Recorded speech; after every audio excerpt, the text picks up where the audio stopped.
प्यारे विद्यार्थियों, आज हम महाभारत पाठ 5 शीर्षक विदुर के बारे में पढ़ेंगे। विदुर कौन था, उसका क्या चरित्र है और महाभारत में वह किस प्रकार का पात्र रहा है। आपको पता है कि हस्तिनापुर का राजा विचित्रवीर्य, उसकी 2 रानियां थीं, अंबा और अंबालिका। अंबालिका की दासी का पुत्र विदुर कहलाया। अंबालिका की दासी के कोख से जब विदुर का जन्म हुआ तो उसका नाम धर्मदेव रखा गया और वह धर्मदेव नाम का बालक ही आगे चलकर विदुर के नाम से प्रसिद्ध हुआ। धर्मशास्त्र तथा राजनीति में उसका ज्ञान अथाह था। उसके ज्ञान की कोई सीमा नहीं थी। वह बड़े निस्पृही थे, यानी निस्वार्थ भावना से सभी से नीतिपूर्ण बातें करने वाले थे। क्रोध उन्हें छू तक नहीं सकता था।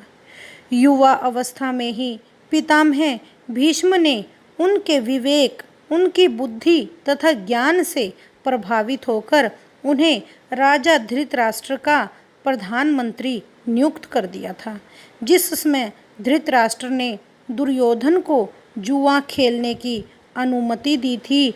विदुर ने धृतराष्ट्र से बहुत आग्रहपूर्वक निवेदन किया कि हे राजन, मुझे आपका यह कार्य बिल्कुल भी ठीक नहीं लगा।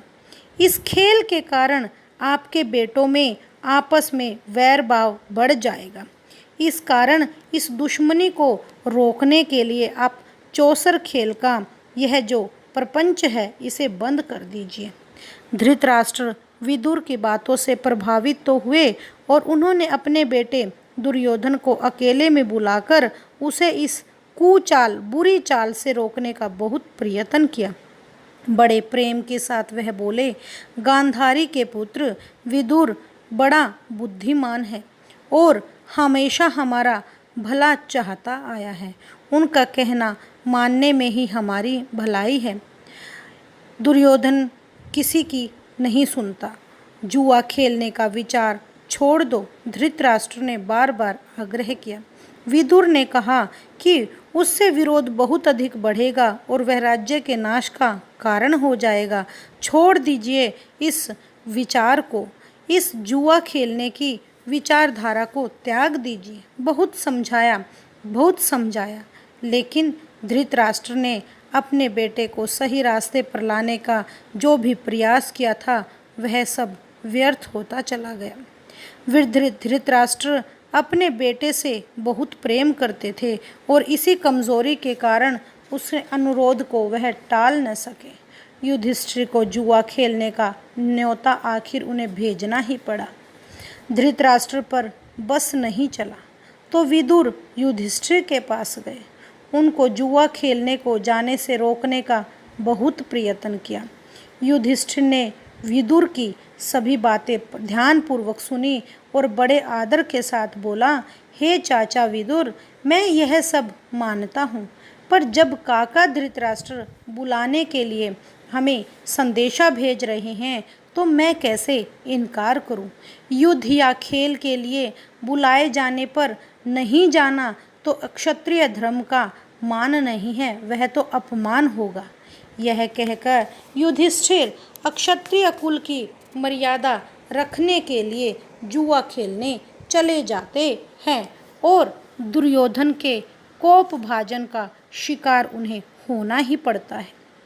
इस प्रकार विदुर की नीतिपूर्ण बातों को दुर्योधन ने नहीं माना और न ही युधिष्ठिर ने स्वीकार किया, क्योंकि वह तो अपनी परंपरा को अपने उन अनुमानों के आधार पर ही अपनी रीति रिवाजों को ग्रहण करते हुए ही चल रहा था। तभी कुंती यदुवंश के प्रसिद्ध राजा शूरसेन श्री कृष्ण के पितामह थे और श्री कृष्ण की बुआ कुंती थी। कुंती का पहले नाम प्रीथा था। वह उसके रूप और गुणों की चर्चा दूर दूर तक फैली हुई थी। शूरसेन के फुफेरे भाई कुंती भोज की कोई संतान नहीं थी, क्योंकि पृथा के जो पिता थे उनका नाम था शूरसेन। शूरसेन यदुवंश के प्रसिद्ध राजा थे और शूरसेन के ही जो फुफेरे भाई कुंती भोज थे उनके यहाँ कोई कन्या न होने के कारण उन्होंने कहा कि जो भी पहली संतान शूरसेन को होगी उसे वह कुंती भोज को गोद में दे देगा। उसी के अनुसार शूरसेन ने कुंती भोज को पृथा गोद में दे दी। कुंती भोज के यहाँ पर आने के कारण पृथा का नाम कुंती पड़ गया। कुंती के बचपन में ऋषि महर्षि दुर्वासा के द्वारा एक बार यहाँ पधारे और कुंती ने 1 वर्ष तक बहुत ही सावधानी से और सहनशीलता के साथ दुर्वासा ऋषि की बहुत सेवा की। उसकी सेवा टहल से दुर्वासा ऋषि बहुत खुश हुए और उन्हें उपदेश दिया कि बोले, हे कुंती भोज कन्या, तुम किसी भी देवता को अगर याद करोगी तो वह तुम्हें अपने ही समान एक तेजस्वी पुत्र प्रदान करेगा। इस प्रकार सूर्य के संयोग से कुमारी कुंती ने सूर्य के समान तेजस्वी एक सुंदर बालक को जन्म दिया। वह बालक आगे चलकर शस्त्रधारियों में कर्ण के नाम से प्रसिद्ध हुआ, लेकिन कुंती ने लोक निंदा के डर से, समाज के डर से उस बच्ची को एक पेटी में रख करके गंगा की धारा में बहा दिया। वह पेटी एक अधिरथ नामक सारथी को मिली और उसने ही उसका पालन पोषण किया। सूर्यपुत्र कर्ण इस तरह सारथी के घर पर पलने लगा। कुंती जब विवाह के योग्य हुई तो राजा कुंती भोज ने उसका स्वयंवर रचा और उसके विवाह करने की इच्छा से देश विदेश के अनेक राजकुमार स्वयंवर में आए। हस्तिनापुर के राजा पांडु भी स्वयंवर में शामिल हुए। कुंती ने उन्हीं के गले में वरमाला डाल दी। उन दिनों राजवंशों में एक से अधिक ब्याह करने की प्रथा चली थी। इसी रिवाज के अनुसार भीष्म पितामह की सलाह से महाराज पांडु ने मद्र राज की कन्या माद्री से भी विवाह कर लिया। एक दिन महाराज पांडु वन में शिकार खेलने गए। वहीं जंगल में हिरण के रूप में एक ऋषि दंपत्ति भी टहल रहे थे। पांडु ने अपने तीर से हिरण को मार गिराया। उनको यह पता नहीं था कि ये ऋषि दंपत्ति हैं। ऋषि ने मरते मरते पांडु को शाप दिया। ऋषि ने कहा, पांडु तुम्हें बड़े होकर बहुत दुख होगा और अपनी भूल से खिन्न होकर नगर को लौटे तो भीष्म पितामह तथा विदुर को राज्य का भार सौंपकर अपनी पत्नियों के साथ वन में चले गए। वहाँ पर ब्रह्मचारी जीवन व्यतीत करने लगे।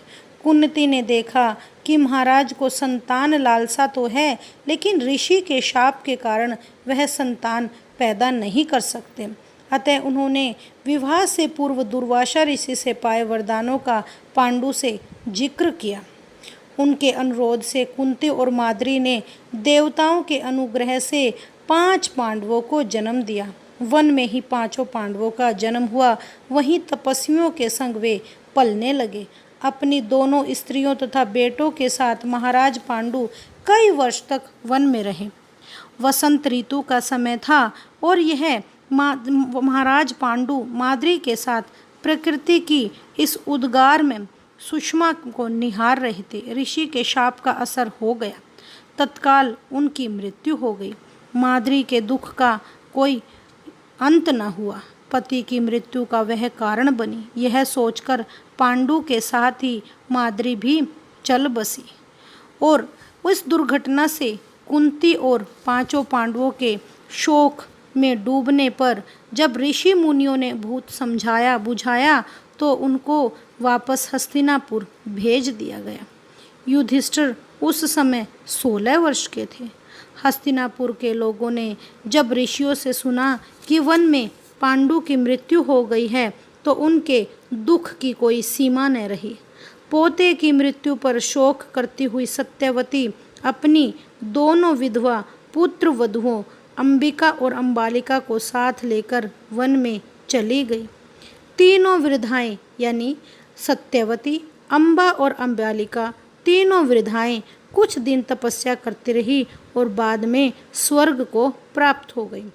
अपने कुल में जो छल प्रपंच तथा अन्याय होने वाला था उन्हें देखना ही उन्होंने अनुचित समझा, क्योंकि वह अब इस उम्र तक हो चुकी थी कि अब वे और अधिक ज़्यादा दुख सहन नहीं कर सकती थी।